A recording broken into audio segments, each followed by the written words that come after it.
आप सबका स्वागत है। मैं wife is from 1000 year ago के चैप्टर नंबर 18 में। चैप्टर की स्टार्टिंग में हमें दिखाया जाता है जिंक्स और सुचिन है ना होटल में खाना खा रहे होते हैं और सुचिन चिल्ला के कह रहा होता है कि अब मेरा पेट भर गया, अब मैं और नहीं खा सकता। और जिंग को कह रहा होता है चलो अब हम लोग यहाँ से चलते हैं और हम लोग पैदल ही घर पे जाएंगे। इससे क्या होगा कि हमने जो भी खाना खाया है वो हमारे पेट में अच्छी तरीके से पच जाएगा। जिंग सुचिन को कहती है ठीक है तुम जैसा कह रहे हो, और फिर वो दोनों वहाँ से चले जाते हैं। जब सुचिन और जिंग वहाँ से जा रहे होते हैं तो सुचिन जिंग को कहता है चलो उधर जाके रुक जाते हैं क्योंकि मुझे तुम्हें एक अच्छी जगह पे भी लेके जाना है। फिर नेक्स्ट में हमें दिखाया जाता है सुचिन और जिंग एक बस में जा रहे होते हैं और सुचिन जिंग को समझाते हुए कहता है तुम घबराओ मत और तुम जो मेरे पीछे ही आओ। नेक्स्ट में दिखाया जाता है सुचिन बस में चढ़ रहा होता है, बस में एक पैसे डाल रहा होता है और ये सब जिंग देख रही होती है। फिर वो दोनों बस में लास्ट सीट में जाके बैठ जाते हैं और सुचिन जिंग को कहता है तुम खिड़की वाली जगह पे बैठ सकती हो। फिर बस वहाँ से चली जाती है और वो ट्रैफिक में अटकी हुई होती है और सुचिन जिंग को समझा रहा होता है ये गाड़ी है, कैसा लग रहा है तुम्हें, बहुत ही अच्छा है कि नहीं।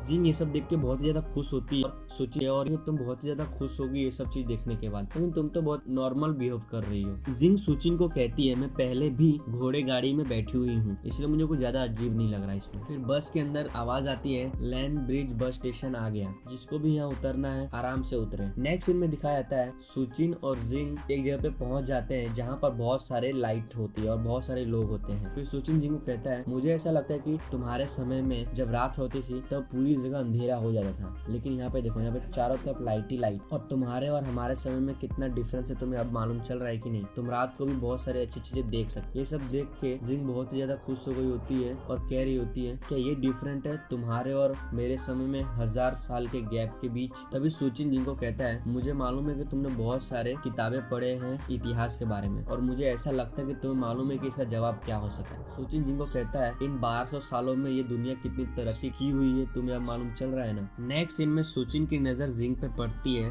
और जिंग बहुत ही ज्यादा खूबसूरत लग रही होती है ये सब देखने के बाद, और सुचिन अपने जेब से मोबाइल निकाल के जिंग की फोटो खींच रहा होता है और कह रहा होता है मुझे ऐसा कि तुम अपने समय में अब नहीं जा सकती, और कहता है मुझे मालूम है कि तुम्हारा जो पहचान पत्र है वो बनाना बहुत मुश्किल है लेकिन तो भी तुम यहाँ पे रह सकती हो, है कि नहीं। ये फैसला गलत भी नहीं होगा तुम्हारे लिए। और सुचिन कहता है बड़े से बड़े पहाड़ पे चढ़ना और बहुत ही ज्यादा गहराई के समुद्र में जाना ऐसी कोई चीज नहीं है जो हम लोग कर नहीं सकते, यहाँ तक कि हम लोग है ना पैसे देके के चांद पर भी जा सकते हैं। नेक्स्ट सीन में दिखाया जाता है सुचिन बहुत ही अच्छे से जिंग की एक फोटो खींचता है और कह रहा होता है जब मैं तुम्हारा पहचान पत्र बना लूंगा तब मैं तुम्हें एक प्लेन में लेके जाऊंगा और तुम्हें एहसास दिलाऊंगा कि आसमान में रहने का क्या मतलब होता है। फिर जिंग आसमान में देख के कह रही होती है क्या तुमने कहा आसमान में हम लोग जा सकते हैं। फिर नेक्स्ट सीन में सुचिन अपना हाथ आसमान की तरफ दिखाते हुए कहता है बिल्कुल हम लोग आसमान में जा सकते, और कहता है हम लोग एक दिन चांद पे भी घूमने जा सकते हैं लेकिन अभी उसके बारे में बात नहीं कर। जिंग को कहता है तुम्हारे अच्छे भविष्य के लिए तुम्हें मेरे ही छोटे से घर में रहना होगा जब तक कि तुम्हें इस दुनिया के बारे में पूरी तरीके से पता न चल जाए। फिर जिंग सुचिन से पूछती है क्या होगा अगर मैं इस दुनिया के बारे में पूरी तरीके से सीख जाऊं।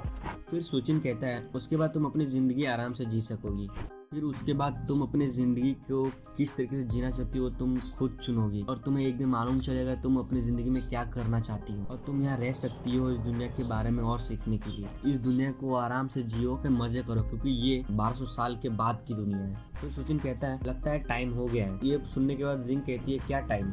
नेक्स्ट सीन में दिखाया जाता है चारों तरफ फटाके फूट रहे होते हैं और आकाशवादियां हो रही होती है। नेक्स्ट सीन में हमें सुचिन और जिंग को दिखाया जाता है जो बहुत ही ज्यादा खुश हो रहे होते हैं ये सब चीज देखने के बाद, और फिर हमें कहानी के बारे में बताया जाता है कि ये समय बहुत ही अच्छा है उस 1000 साल से, और मुझे पक्का यकीन है कि यहाँ पर एक लड़की के लिए जगह तो होगी। फिर सुचिन जिंग से पूछता है तुम्हारे मन में क्या चल रहा है। जिंग सुचिन को कहती है मैं ये सोच रही हूँ कि कितनी खुश होगी अगर मेरी दूसरी मिस यहाँ पे होती और उसे ये सब देखने का मौका मिलता कि इस दुनिया में आखिर क्या चल रहा है। फिर नेक्स्ट में दिखाया जाता है सुचिन कहता है तो फिर तुम उन लोगों जैसे तुम्हारे चीफ और तुम्हारे डेप्यूटी चीफ और तुम्हारे बहुत सारे लोग और बाकी लोग की जगह पर तुम ये सब चीज महसूस करो और एकदम खुश रहो जब तक कि तुम्हारा दिल न भर जाए, तब तक तुम ये सब चीज को सीखो और समझो, फिर तुम उन लोगों को ये सब चीज बता सकोगी। और फिर सुचिन जिंग को कहता है तुम्हारा इस समय में स्वागत है। नेक्स्ट सीन में दिखाया जाता है कि अक्टूबर का महीना चालू हो गया होता है और सुचिन न्यूज देख रहा होता है और अपने मोबाइल में देखता है कि ये क्या पाप कर कर दिया मैंने। और सुचिन अपने मन में कह रहा होता है इस जगह में पुलिस लोग बहुत ही ज्यादा घूम रहे हैं और खास करके तो रात में, और मैं जिंग को सुबह लेके बाहर भी नहीं जा सकता, ये बहुत ही खतरनाक है और मुझे ऐसा लगता है अब इसे बहुत दिन तक इसे घर में ही रहना हो। तभी जिंग सुचिन से पूछती है यहाँ पे बहुत सारे लोग इकट्ठा हुए हैं और वो लोग किसी को देख रहे हैं, या आखिर है क्या। तो सुचिन बर्गर खाते हुए जिंग के पास आता है और कहता है क्या बोल रही हो तुम। जब सुचिन की नजर वहाँ पे पड़ती है बहुत ही ज्यादा चौंक जाता है और कहता है कि वो लोग एक पंडित को देख रहे हैं जो भूत भगा रहा है।